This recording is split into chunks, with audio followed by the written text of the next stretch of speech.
Hello, everyone, and welcome to The Well-Rounded Saxophonist, a podcast that aims to provide valuable information to young saxophonists and music students in a digestible amount of time. I'm Owen Robinson, and today I will be interviewing Dr. Bobbi Thompson, Professor of Saxophone at Western University in London, Ontario. Dr. Thompson, it's great to have you on the show today. Thank you so much, Owen. It's great to be here with you. Absolutely. So let's just go right into the questions. Articulation is a very important but often frustrating aspect of saxophone playing. Are there any particular exercises that you have used to speed up and improve your articulation? It's a really good question. It's also a really big question. I I feel like you can think about this on two kind of different planes in a way. Like there's the skills that we often are trying to help students with articulation, and then there's the coordination as an expressive content, if you will, with articulation. So I feel like in a way it's ideal, if as we're teaching the skill, we can always keep it in the context of something that we're utilizing to be expressive. But at some point, we do often have to, especially with younger students, break down just the actual skill of doing articulation. And I find, working with younger students, sometimes they often think of articulation as kind of a binary concept, like it's either on or it's off. You're either supposed to articulate or you're not supposed to articulate. And so trying to, I think, help students find an awareness of using articulation as an expressive device, how to interpret notation in a way that guides us towards those decisions, how we're going to make the best decisions for what type of articulation we may want to use at any given point in the music. Those are all kind of important concepts that we're constantly engaging with in lessons with our students. I don't know how much we need to get into like the actual skill of articulating, but I would say that things that I have found helpful working with students is often a lot of just kind of self-exploration of like helping them figure out what ideas they already hold about how to articulate. And it's surprising often how much they've been doing it for so long that it's maybe been a while since they've analyzed how they're coming at this. And so to kind of go back through that procedure and be like, so what do you think you are doing? And like, what syllables do you think you're using? And where do you think you're connecting with the reed and your tongue and all of these things? It's surprising how much we just get into doing it and then we stop analyzing it at a certain point. And so to go back through that and have them just try everything that they can try, like try this syllable with this vowel combination, and how does that sound to you, and how does that feel to you, and where do you notice that sensation in your body, and how efficient does that feel for you? I think just kind of creating a memory bank of sounds that they can associate with different combinations of that skill, and also just an aural bank of what do each of these things sound like? So if in the future I want to use that sound, can I remember how I generated that? I find I do a lot of that so that there's less of maybe right and wrong, but a whole kind of palette of things that are options for us. But we have an understanding, and we have like a physical connection and an aural connection to how we generated those sounds and where they might be the most useful or the most efficient in any given passage. Yeah, absolutely. That's a great answer. Thank you. I think, with articulation, like you said, there's so many different, ways we can articulate and so many different contexts that sort of dictate how we're articulating. As a student, I often am thinking about like the speed of the articulation and like how quickly I can articulate and like, oh, I can't double tongue very well yet. So I'm thinking about like all these things that I need to improve. But I've learned sort of it's more effective to sort of isolate certain aspects of articulation, like patterns, or like just think about, how much tongue is actually touching the reed. I think that was one thing that I really had to work on in high school. I think it's a common thing with younger saxophonists to just use too much tongue. They're not really thinking about the sound starting with the air as opposed to, the tongue starting the articulation. So especially that'll come out in the low register. Like I've even heard, players at the college level who really have like what you might call like a thunk tongue in the low register, where they just really want those notes to come out and they just use way too much tongue. Yeah, I mean, just on a procedural level, I don't know if you're familiar with Stephen Mock's book. And of course, now that I mentioned it, I'm struggling to think of the title. It's this really wonderful kind of short book that I believe is intended or can be used for group instruction. But it absolutely, I love his descriptions of just kind of step-by-step procedural. How are we going to set up this skill? What things are we checking for? What order are we doing things in? And I find like, you can always be humbled to go back through a list like that and just re-examine, okay, how am I doing this? And what is the effect when I approach it from a really systematic way and work through exercises that in any other context you might think, oh, this is just way too easy for me to be working on as a college student or something.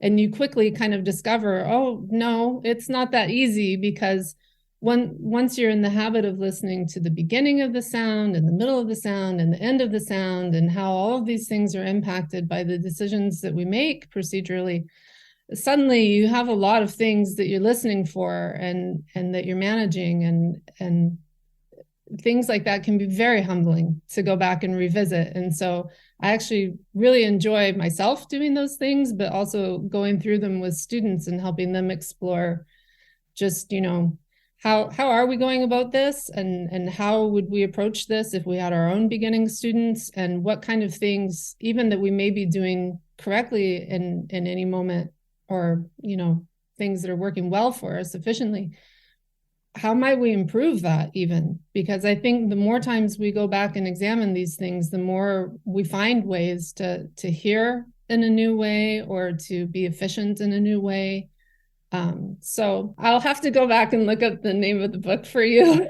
But Oh I yeah, really no problem. like that one.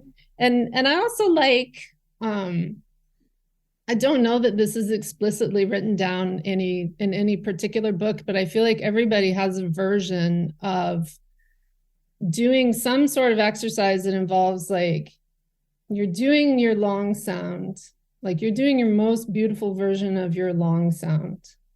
And then we're going to add this concept in the middle of it. So maybe it's articulation, where we're doing a long sound, some articulations followed by a long sound. So you kind of have this sandwich where it's easy to compare what you're doing with your best sound. How, am I maintaining all of those things while I introduce the articulation? And have I changed anything by the time I get back to my next long sound? And I really like doing things like that, because I feel like, one, they're just really good for always having a home base of like, this is my best sound, and I don't want that to be impacted by adding the skill. And I want to be sure after I've done the skill, I haven't changed anything about my best sound. So any of those kinds of things, I think, where you can kind of wedge the skill in between something, I find those types of exercises are really helpful. And then you can design them to do whatever you want. So it could just be one little burst where you're working on like a sprint of articulation, and maybe that gets to your question about speed somewhat. But also helping students understand that there's a difference between what you can do as a sprint and what you can do as a long-term endurance type of situation, right? So I think once students kind of understand that, like, oh, I didn't think I could articulate really fast, but I can actually articulate really fast for one beat. Right, Like, exactly. okay, but that's not nothing. That's fantastic. You can do this for one beat. So then we have to figure out, well, how do I get endurance doing that? And how do I make that really efficient for myself? Um, and so I don't know that I have like a particular exercise or a particular book or something necessarily for doing that, but I think, in a way, we're all our own best teachers, and we can design these things based upon what we need at any given moment. And I don't always need the same thing, or not every student needs the same thing. So I think if we can be flexible and design these things to suit our needs or to suit our repertoire needs at the time, then that's just really ideal. But always just holding it close to things we're already very successful with, and we're just trying to add one more layer of coordination to that. That's a great answer. Thank you. Yeah, I remember I had a lesson with Dr. Sampin at Bowling Green when I was in high school, and I remember I think I may have emailed him and I just said, "Do you have any, method books for, improving my technique or whatever the question was?" And he said, "Owen," he said, "scales with articulation, scales with a metronome," is what he said. He said, "There are no shortcuts. Just keep practicing your scales." And I finally caught on to that in high school when I was studying with Shannon Ford, and like, wow, I really just need to sit down and be thorough with these fundamental skills. Yeah, and sometimes like I find this is not the question you asked me at all, but because you kind of mentioned it, like I I feel like a lot of what we do as musicians and what we can help impart to our students is kind of the enjoyment of being able to sit with the problem and think about it creatively and try all of the things that we can try and not allow ourselves to get frustrated by that, but to have that hour is like, oh, I have this hour and I have this, not necessarily a problem but a challenge that I'm facing, and what things do I know that can help address that, and what things do I think I might need to know to help address that, and to just learn, hopefully, to really enjoy that process instead of being frustrated by that process. I feel like is really important to our success in this career, because most of the time that we spend is in the practice room by ourselves, and whenever we come up to these challenges that we face, we have to learn how to enjoy that challenge instead of feeling frustrated by that challenge, and think about creative ways we might meet that moment. Yeah, absolutely. So yeah, speaking of, I think creativity is a good segue into this other question, which is vibrato is something that can be very hard to explain. Are there any concepts in your teaching that you use to explain vibrato to students? Right. Again, it's a really big question. And I suppose I would say I have a similar approach. Like in a way, I have an approach that I like to do things with, which is like, what is the thing that you're most successful with? How do we introduce this new concept that you have less experience with, maybe, and coordinate these two things, make sure that something doesn't change in our sound or in our even physical approach necessarily, so that we maintain all the good things we already know how to do while we add this new thing. And vibrato can be a really tricky one with students, I find, because it's not only this layer of coordination that we're adding, it's a flexibility that some students come in being ready to do, and some students haven't quite had the opportunity yet to develop that type of flexibility. And so trying to figure out how to help them find that flexibility. And I think it's not the same for everyone. Like I'm not sure what your experience was when you were learning vibrato. I know my first experience was that you have to learn how to change the pitch as widely as you possibly can, get like the maximum amount of flexibility, and then dial it back in. And I really felt for a long time like I understood where that was coming from. I was like, yes, I can see how that's important. And then when I started trying to teach it that way, I realized like, well, some people can do that quite easily. And some people struggle with it. And some people, it's not that they struggle with it, but they really don't like the sound of it. And so, if they don't like the sound of it, they're not going to do it.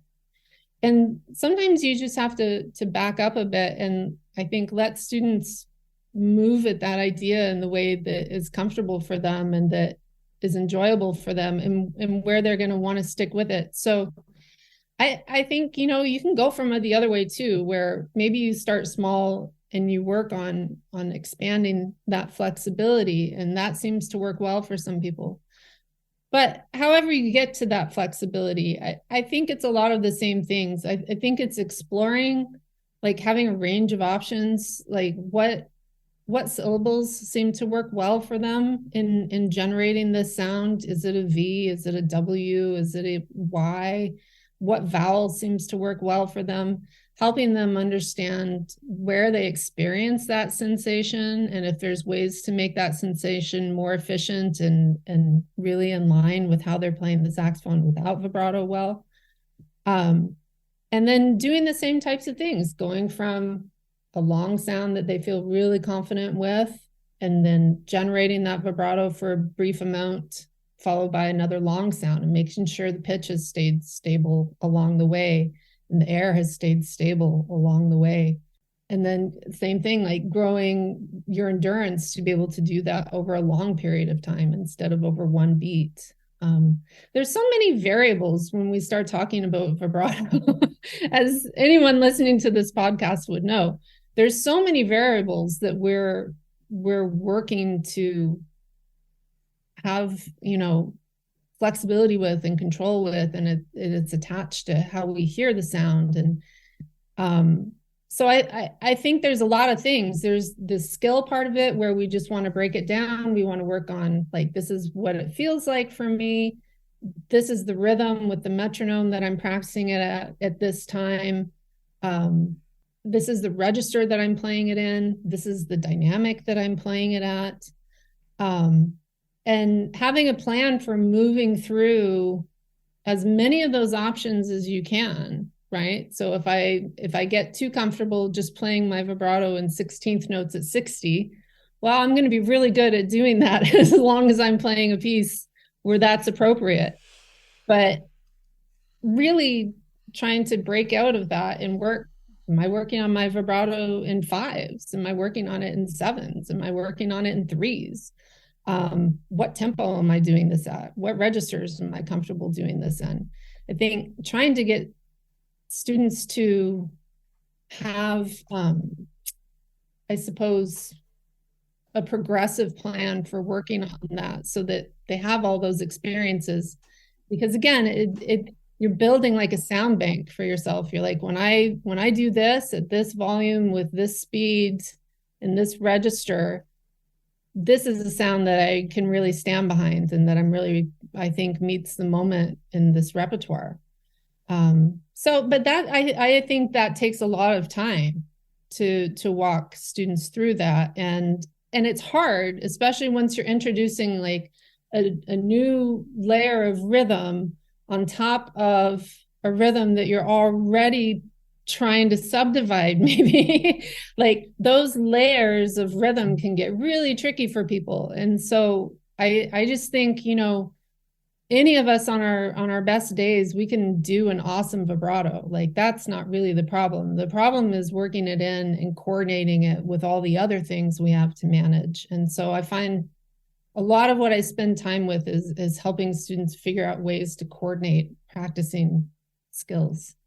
Right, exactly. I think, vibrato is something that I've like incorporated into my playing for like most of the time I played the saxophone, but it's really interesting to look back and see how my embouchure and my concept of vibrato have changed. Like in sixth grade, like I didn't take saxophone lessons until high school. But when I started playing saxophone in sixth grade, my band director taught me to use jaw vibrato. So basically just manipulating the pitch with your jaw and the pressure. And over time, I kind of started to realize like there was also kind of like a syllabic influence on vibrato. Like mine is definitely a Y. Like I Mm. use a Y syllable and just a very like almost unnoticeable like motion in my jaw when I do vibrato. And I have like fairly wide but like controlled vibrato. It's interesting too because everybody has like a very somewhat different idea of how they do vibrato and also like just what their vibrato sounds like. Yeah. Anyway, over time, I was taught by a teacher who was primarily a clarinetist, and my embouchure was like an AQ embouchure, so like the smile sort of embouchure. And then, as I mentioned, I studied with Shannon Ford, and she, was a trained saxophonist and taught me the drawstring bag, Right. method that Don Cinta and John Sampin and a lot of American saxophonists have adopted. And I kind of started to realize also through studying with Joe Luloff, like that the vibrato was like more syllabic and maybe voiced than I thought. And Professor Luloff also recommended I listen to opera singers because it's also like how do you draw inspiration for Sure. vibrato? Because I think a lot of early classical saxophonists drew from string players at the time. Like if you listen to Marcel Mule, it almost sounds like he's trying to use a violin vibrato or a cello vibrato, and it's very like static. But I've really been curious about how I can get the vibrato to sort of change in speed and color and like create motion in my playing. So it's always been something that I've sort of just like messed around with because I'm somebody who gets bored very easily. So I can't sit there and practice my vibrato in fives every day or fours Oh, every okay. like I can't do that. I have to like, okay, what am I doing with the vibrato? How does it apply in this piece? Yeah. Should it be a fast vibrato? Should it be a slow vibrato? And of course, like I enjoy, practicing fundamentals. It's something we have to do, like, scales, articulation patterns, etudes, etc. But it's like I definitely am always like thinking about how I can change my playing. So Sure. yeah. That makes sense. And I mean, you know, I think everybody finds the system that works for them for a time, and then that system changes as we grow, right? So I mean, it would do me no good to have the same vibrato warm up today that I had 30 years ago. So I think just trying to find ways, and I think as we kind of build our careers and have less time available for practicing, we find ways to kind of like snowball all these things in as much as we can into a system that works for us efficiently. So I kind of roll my vibrato in with my scales and things like that, where I I work on it either when I get to tonic or I stop at a certain place, and I roll it in with kind of my technical warm up and with my intonation warm up, right? I try and just roll all this into one thing where I can check in on all these aspects together. But I feel like sometimes I'm really lucky that I had a lot of different teachers. So especially when I was at North Texas, I had a lot of different saxophone teachers when I was there, and some of them were classical, and some of them were jazz, and some of them were just friends who I would pull aside and be like, "Hey, would you give me a lesson today on this thing or whatever?" And so I I think it's always interesting, like you're saying, that the people have different approaches and ways that they go about this, and I think as open as we can be to that, um, the more we're going to learn, even if we ultimately don't end up using that particular type of procedure, say. And I think sometimes that can be frustrating for students, like, you know, maybe they're working with me and I've been trying to get them work on this a certain way, and then we have a guest artist, or they read a method book or something, and they say, well, this says that you're supposed to do it this way, and you've been telling me that I should be doing it this way. And it's like, well, all of these things can be true. And it's also helpful in terms of, I think sometimes when we work with students, if you think about the fact, like, every student is coming in with their own experiences and their own skill sets and the way that they were trained to do things. And the things that you might implement to help move a student in a certain direction might not be like the end game. It might just be an intermediary step to help them move in the right direction. But I think sometimes when we're not explicit about that like this might not be the way you do it forever, but this is the way we're going to work on it right now, then you can help leave the door open for conversations like that. Like, oh, I heard in this masterclass somebody, suggested that I might work on vibrato in this way, and that's different than what you've said. It's like, well, yes, try that. This might be the perfect time to do that. Whereas 2 years ago, that might not have been the perfect thing for you to be trying to do. So, I think all these things have their time and place, whether we end up using them or not. We're aware of them. We have them as strategies to try with students. We have them as strategies to try with ourselves under different contexts. And I think just the more of these things we're aware of that we can draw on, the better we are. Yeah, absolutely. It's a very long game and a long process, and there's like so much, like you said, so many variables. And it's interesting you brought up, having different ideas can kind of, I think, frustrate students sometimes. I think sometimes students maybe like that. They're like, oh, there are multiple ways of doing it. That's kind of cool. I guess I'll figure it out. And then some students are like, no, I want there to be a way. It's just, how I think a lot of things I get are. that. I Yeah. totally get that, especially from an efficiency standpoint. It's like, I don't want to go through all these things. I want the thing. I want the right thing. I want the thing that's going to work. Right. And I think we all wish that it was that simple. Oh yeah. I But definitely have been there where I'm like, why have I heard like five different things this week about this piece? And yeah, like, yeah, and then you're like, you know what? You're gonna have to play it, and you're gonna have to figure out which way you're gonna do. So, yeah. and it's okay. Like, we don't have to live with these things forever. We can try them on. We can decide what we think. We can keep them. We can not keep them. We can do it for this performance and not do it for the next performance. Like, I don't think we're married to any of these things for the rest of our careers. We can change things anytime we want to. Right, So exactly. I think if we can be open to them and try them, I think there's often, even a little kernel of something that we might be able to take out of that can be really beneficial. Yeah, absolutely. The next question that I wanted to ask, and I always ask this question, is from a teacher's perspective, how do you strike the balance between encouragement and criticism while helping students reach their full potential as an artist? And it's a great question. Thank you. Yeah, it's a really great question. And I guess I might start by just reframing it slightly in that I hope that I approach it more as encouragement and feedback rather than encouragement and criticism. I think if we just think of it as our job as teachers to provide genuine feedback in the moment on what we're hearing.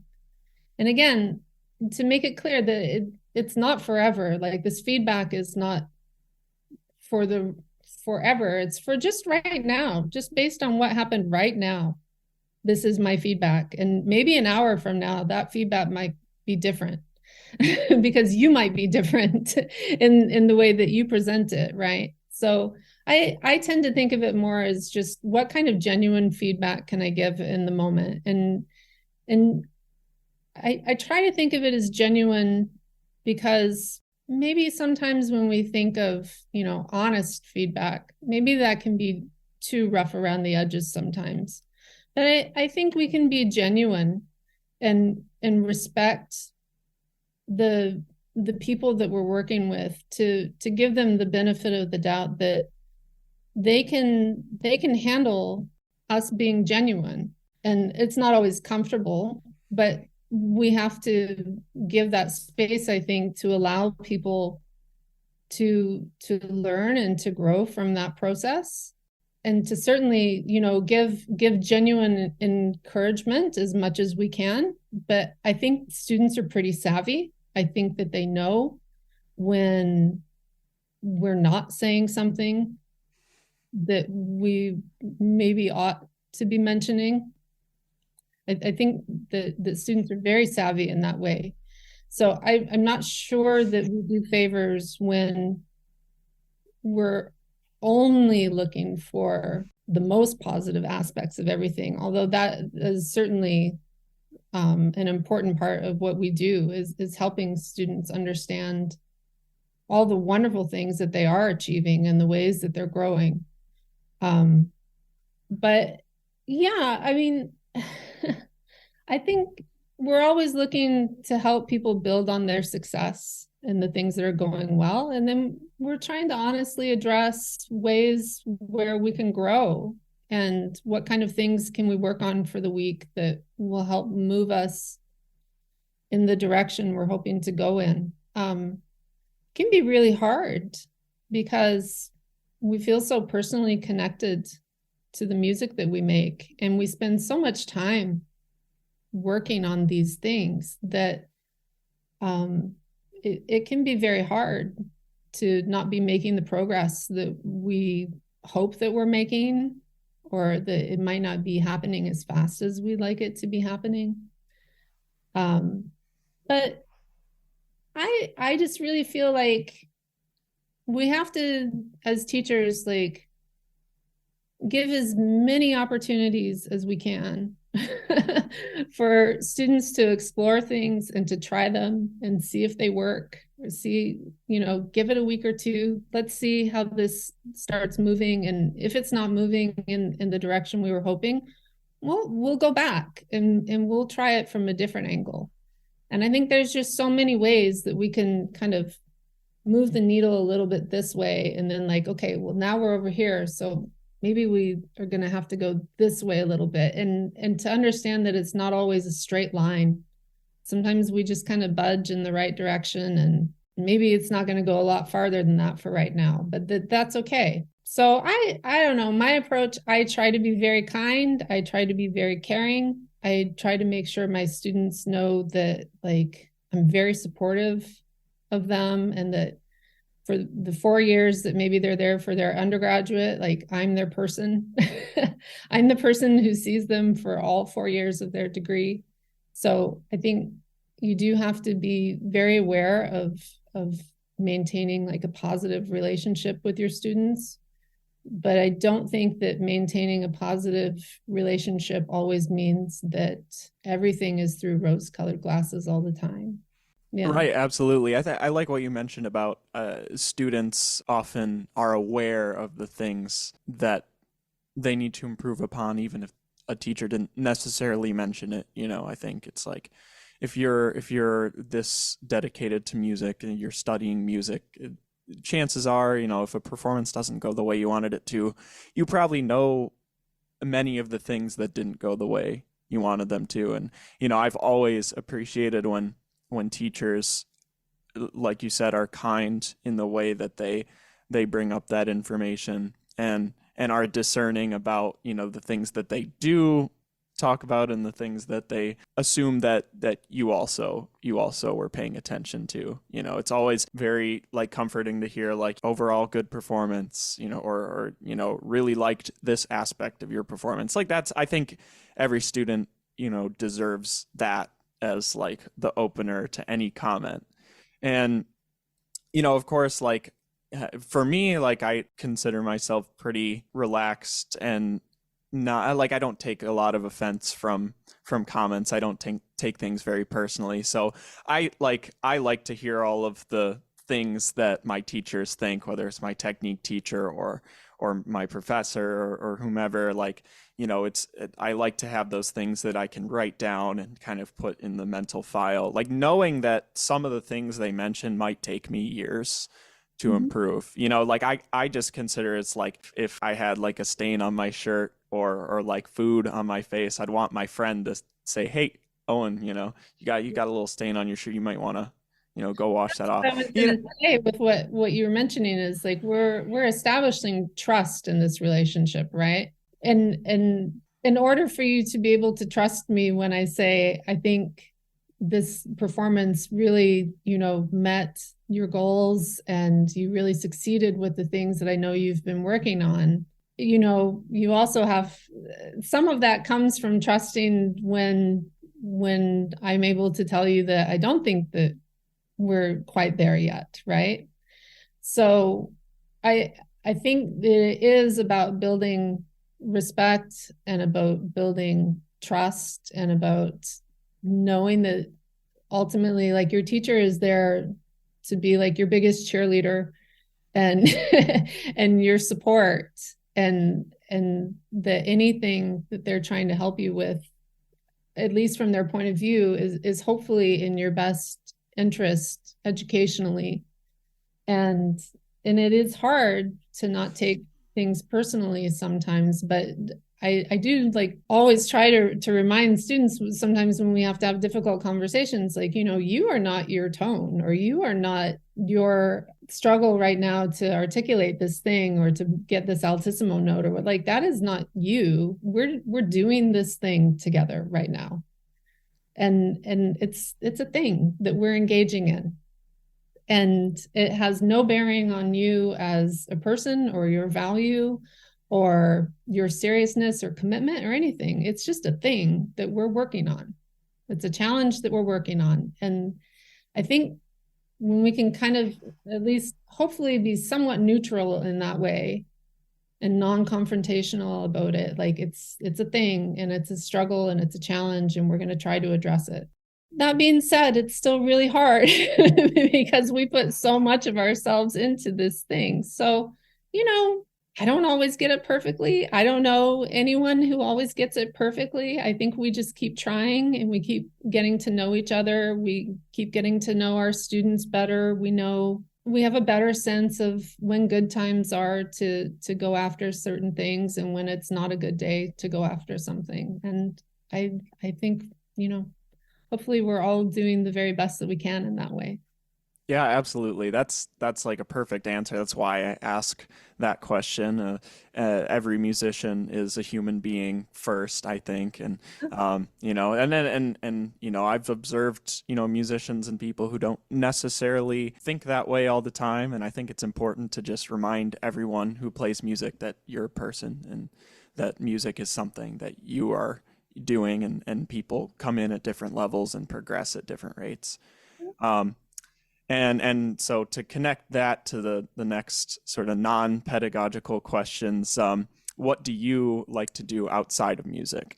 Well, I was thinking about that. I was like, I should have a really amazing answer for this. I don't spend so much time doing music, but I guess when I'm not, or even sometimes when I am, but traveling, I guess, is what I would say. My husband and I travel a fair amount, and a lot of times it's also with music, but we always try to find opportunities, to spend time exploring different places, outside of performances and things like that. We we used to work together on cruise ships in the summer when we first met, and so we did a lot of kind of free traveling that way, which was nice, and getting to see a lot of places we wouldn't have been able to see as students. But yeah, I mean, we travel a fair amount to visit family, and I think it's something that we really enjoy spending time doing together. And then of course, like I commute a fair amount, and so I count that in the travel log as well. I enjoy seeing the different towns along the way in my drive and Yeah, hopping absolutely. in new places. So it doesn't have to be big traveling to be traveling. It could just be 20 minutes out of town, going and finding out what the best little coffee shop there is or something. So another question is, what are some core values you hold as a person? Yes, well, this is This is an amazing question, Owen. I mean, I'm not even sure what direction to go in with this. I I just feel I just jotted down some things. I have no idea if they're what you're hoping to gain out of this question, but just some of the ideas that I kind of jotted down were like, to be open to everyone and be genuine and kind and respectful with people, to be willing to admit when I've made a mistake or an error with something, I think is an important skill that we can all continue developing in life. To really be, I hope, genuinely empathetic and to understand that there's so many things going on in the background of people's lives that we really have no idea about a lot of the time, and to really try and approach each situation from that understanding that there's probably a lot going on here that I am not aware of, and to just be really as kind and as open as I can be in any of these interactions that we have in life. We have a saying in our house. I don't know who said this first, but I promise you it wasn't me. I got this from somebody else, but to accept everything with love for now.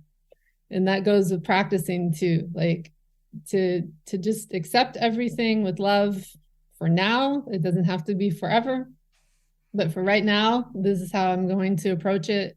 And to just try to reduce the amount of like struggling or suffering that could be happening in this situation, whether it's with ourselves or with others.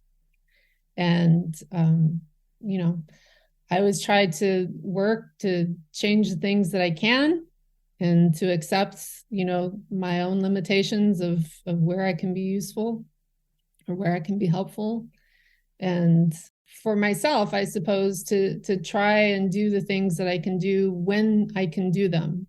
And that changes on a daily basis, like what I'm able to do, what I'm able to affect, and to just try and be flexible with that and not too rigid in terms of like, I have to get this and this and this and this and this and this, because some days it's just not going to be possible. And to try and be kind and understanding of yourself as much as we are with others. I mean, sometimes we're a lot more understanding with other people than we can be with ourselves. And so to kind of accept our own days like on a case by case basis, like this is really the best I'm going to be able to do today, and I'm going to get some things done, and it's going to be good.